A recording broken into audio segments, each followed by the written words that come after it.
Welcome to Cool Plugins. In this video, I am going to show you how to use our grid layout. Create or open a page on which you want to use our grid layout. Once the page is opened, click on Add Block option and search for Events. Add Event Shortcode block to your page. Under the Select Template setting, change the layout to grid. Click on Publish or Update button and view the page.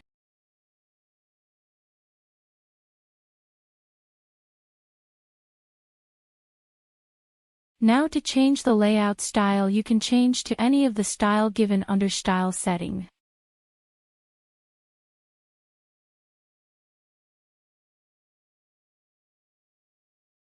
This is how you can use any style of the grid layout to show your events.